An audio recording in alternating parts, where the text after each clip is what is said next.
Colonel Muammar Qaddafi, just 32 years old, the ruler of oil-rich Libya. Qaddafi came to power just 4 years ago when he deposed the aging King Idris. Today at Tripoli airport, he welcomes his friend President Said Barre of Somalia. Both are fanatics, but Qaddafi's coup was bloodless. He has no taste for violence at home. He prefers to export the bloody libation of fanaticism.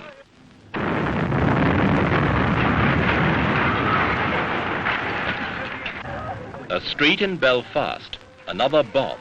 Innocent victims scarred for the rest of their lives. The money that paid for it probably came from Libya. Each year, the IRA collects a check for $2 million from one of Qaddafi's money managers in Tripoli. Round the globe, dozens of scenes like this are being enacted for the benefit of Qaddafi's crusade. In this issue, Echo documents the man who has turned the gift of vast wealth to the benefit of evil.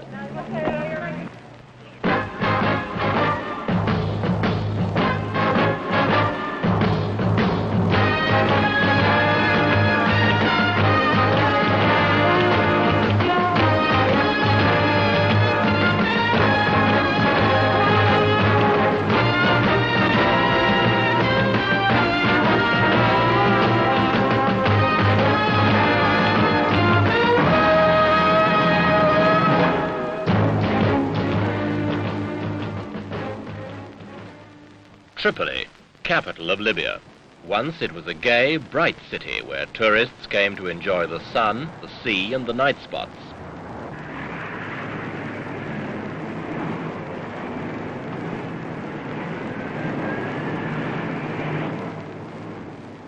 But today, Tripoli has lost her smile beneath the dead cloak of Qaddafi's Puritan zeal. Women are back in purdah, adulterers are whipped, thieves have their hands amputated. Tripoli has lost 100 years of progress during the last 4.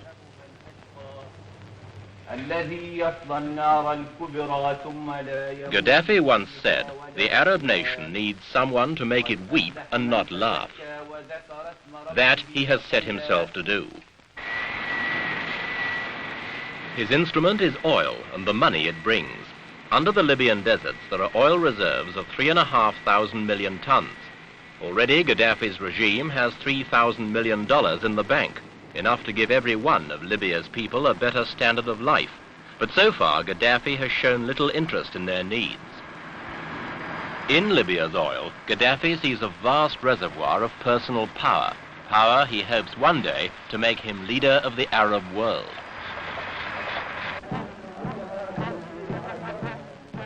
Without oil, Libya would be a backwater.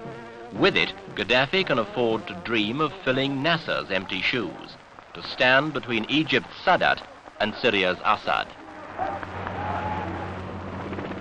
Only 2% of Libya is cultivated, the rest is desert. Money could make half the desert productive. Qaddafi prefers to spend the money on other things. Instead, he gives his people soldiers, guns, and tanks.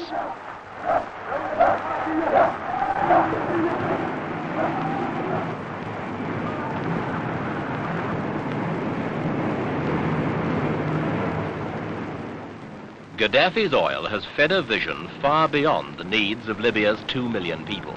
He shares Nasser's dream of a united Arab world, but united under the leadership of Muammar Qaddafi. The first step he saw on that road was union with Libya's neighbor Egypt. In return for promises of economic assistance, Anwar Sadat signed an agreement with Qaddafi to merge the two countries within 1 year. Under the agreement, Qaddafi would share as an equal the presidency of 37 million people. The Arab world was skeptical. Few could believe that the Egyptians would allow themselves to be ruled by a young hothead from the desert, or that Qaddafi would make good on his pledge of aid.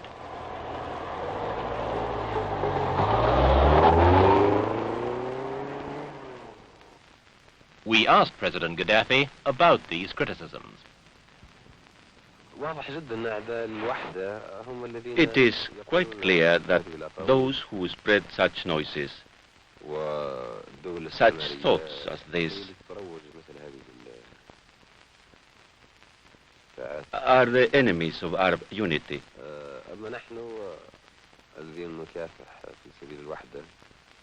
And it is mainly imperialist countries who spread this sort of rumor against unity. That's why between brother Arab countries there is no weak and no strong, no wolves to eat the lamb. Perhaps not wolves, but certainly reluctant allies. Sadat was hesitant to embrace Gaddafiism. In July, Gaddafi goaded thousands of Libyans to march on Egypt to pressure Sadat into cooperation.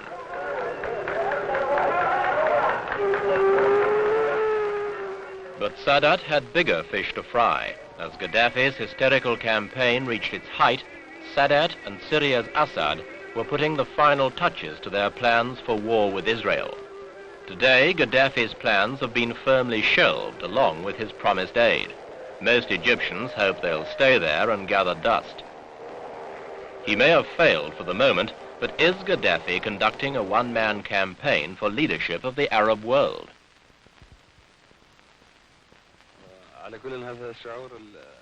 This is the feeling of others. And they have a right to state their attitudes and express their feelings. As for myself, I do not feel this. I feel I am just one of the soldiers of this nation who has a duty to fulfill, and it is quite enough. But Gaddafi has a distorted idea of duty. This man, who must remain anonymous, is a former official of the notorious Black September terrorist group. He risked his life to tell the cameras how Black September got its funds. We get about 85 million dollars in a year. And that is so Libya gives 30, Arabian Saudi give 15, the Qatar and Abu Dhabi and all the states in the Persian Gulf between 10 and 12, and Egyptian not, Syrian also not, and for other private source. And Algeria?